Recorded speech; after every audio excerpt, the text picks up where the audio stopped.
In the world of true crime, some cases are so bizarre, they defy belief. Today, we're delving into the chilling story of a woman who, on the surface, appeared to be a harmless and loving grandmother. But behind her warm smile and sweet demeanor lurked a killer who would go down in infamy as the Giggling Grandma. Welcome to Claws and Crime Chronicles, where we dive deep into the dark and enigmatic world of true crime and mysteries. Buckle up, because this episode of Claws and Crime Chronicles will take you on a roller coaster ride through the life and crimes of Nannie Doss, a woman whose laughter masked a sinister secret. Prepare to be shocked, intrigued, and horrified as we uncover the dark and twisted tale of Nannie Doss, a grandmother like no other.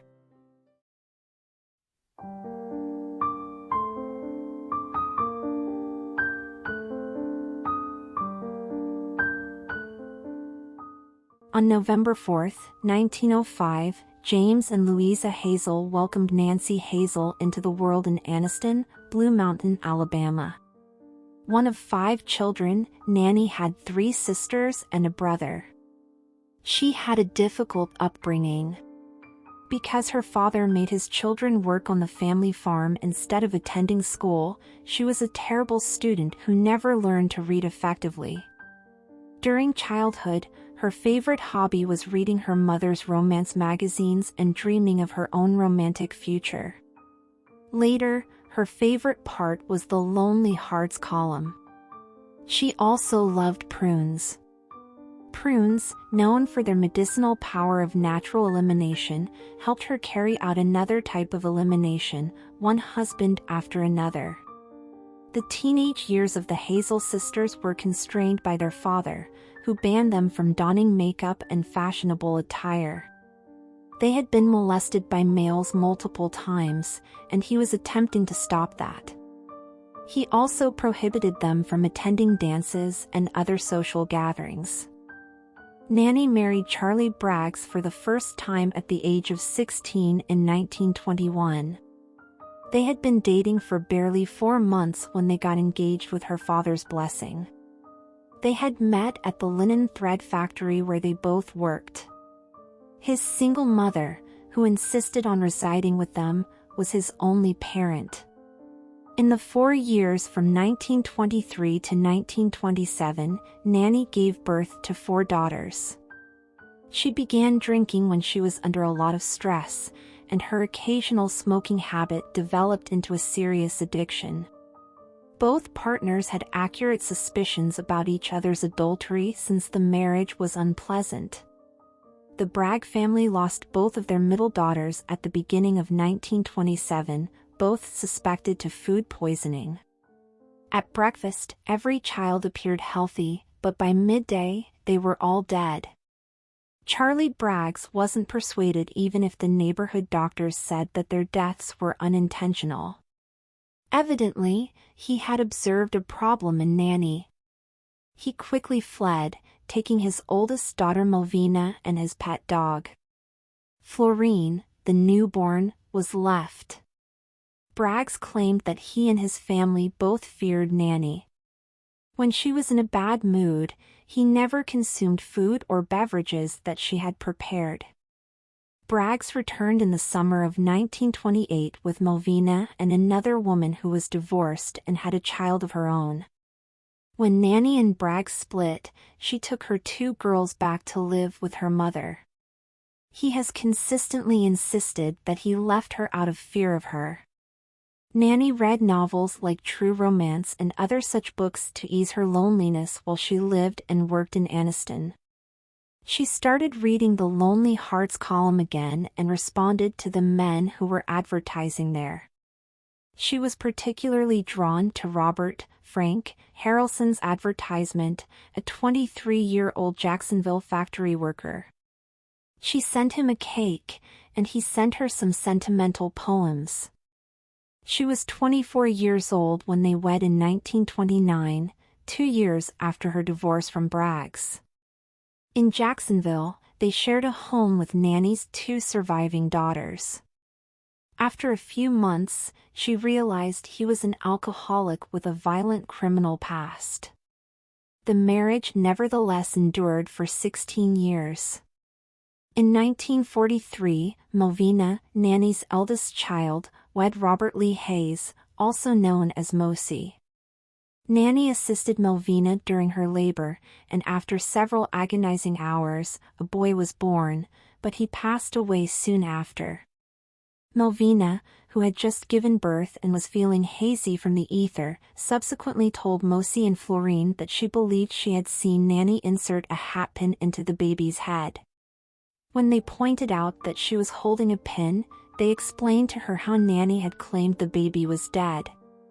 However, the doctors were unable to identify a cause for the death. Following this, Melvina and Mosi lost touch and Melvina started dating a soldier. After a particularly heated argument with Nannie, Melvina went to see her father. On July 7, 1945, Robert, her second son, inexplicably passed away while being cared for by Nannie. 2 months after the death, she received the $500 in life insurance she had purchased for Robert. The cause of death was determined to be asphyxia from unknown causes. When Japan submitted to the Allies in 1945, the conclusion of World War II, many people celebrated raucously, including Harrelson, Nannie's second husband. He molested Nannie after an especially wild night of drinking. Nannie found Harrelson's corn whiskey container buried in the ground the following day while tending to her rose garden. She took the jar and filled it with rat poison because the rape had been the final straw for her. That nightfall, Harrelson experienced a horrible death. While traveling, Nannie met her third husband in Lexington, North Carolina. Within 3 days of meeting him through another Lonely Hearts column, she was married to Arlie Lanning. Lanning had the same traits with her second husband, Woody Harrelson, including being an alcoholic and a womanizer. However, Nannie was the one who frequently vanished for weeks or even months during their marriage. However, she portrayed a devoted housewife while she was at home. In 1953, Lanning's elderly mother was murdered by Nannie using the tried and true stewed prune recipe. Before Nannie poisoned him, Lanning managed to stay away from the stewed prunes for 5 years. When her husband passed away from what was allegedly heart failure, the entire community showed up to his burial to support her. The couple's home afterwards caught fire and was completely destroyed. If it had survived, it would have gone to Lanning's sister because it had been entrusted to her. In fact, Nannie received the insurance money, which she promptly deposited in her bank account. Nannie then left North Carolina and ended up at her sister Dovey's home. Dovey was bedridden and soon after Nannie's arrival she died. Nannie had signed up for the Diamond Circle Club in search of a new husband. She then met and married her fourth husband, Richard L. Morton from Emporia, Kansas. He was a womanizer even if he did not have the drinking issues of his predecessors. When her mother Louisa moved in with them in January 1953, she accidentally poisoned her before she could poison him. 3 months later, Morton was poisoned to death. She eventually admitted to the cops that she killed him because he had been making me mad shining up to other women. Nannie acquired 5 life insurance policies on Morton, totaling $1,400, or around $10,600 when inflation is taken into account. In June 1953, Nannie fell in love with and wed her 5th husband, Samuel Doss of Tulsa, Oklahoma. He disapproved of the romance books and stories that Nannie enjoyed. He was a neat, church-going man. In Tulsa, Oklahoma, Sam and Nannie were wed in July 1954. Samuel Doss experienced gastrointestinal problems after they got married, which caused him to end up in the hospital in September. Sam Doss received a bowl of stewed prunes from Nannie on October 5th, the day after he was discharged from the hospital and sent home. In her haste to collect the 2 life insurance policies she had taken out on him that evening, Nannie killed him. His doctor was informed of his unexpected death and requested an autopsy. A significant level of arsenic was found in his system after the autopsy. Nannie was detained right away.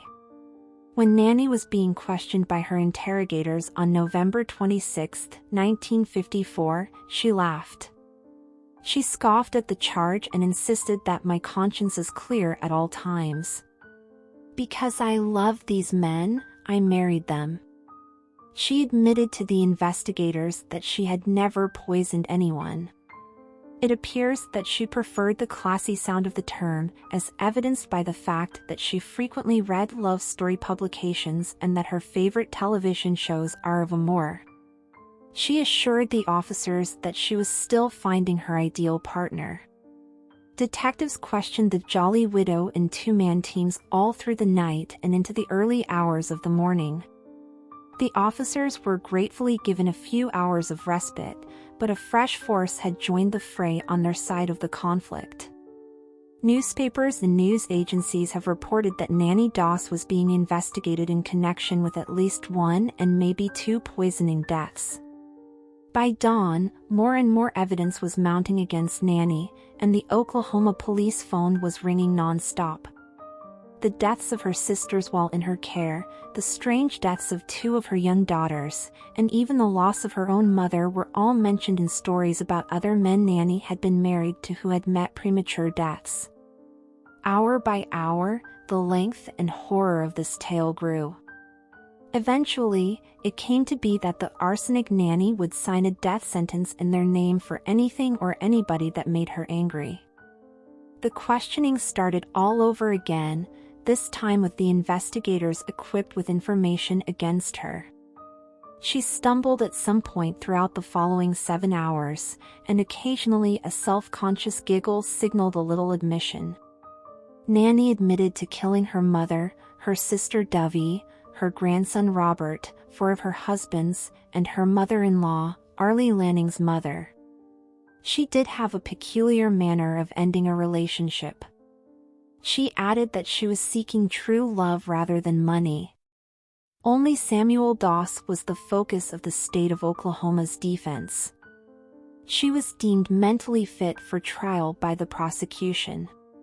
On May 17, 1955, Nannie entered a guilty plea and was given a life sentence. Due to her gender, the authorities decided against using the death penalty. The other deaths were not ever connected to her. She laughed as she entered prison. In 1965, at the age of 59, Nannie Doss passed away from leukemia in the medical unit of the Oklahoma State Penitentiary. As we wrap up the twisted tale of Nannie Doss, the giggling grandma, let's remember, life is full of surprises, and sometimes, they're the kind you'd never want to unwrap.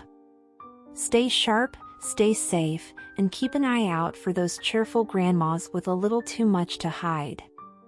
Thank you for joining us on this journey through history's mysteries. Remember to subscribe, like, and share, and leave a comment as we continue to unearth the enigmatic stories that have shaped our world. Until the next episode, this is Kat from Claws and Crime Chronicles, signing off.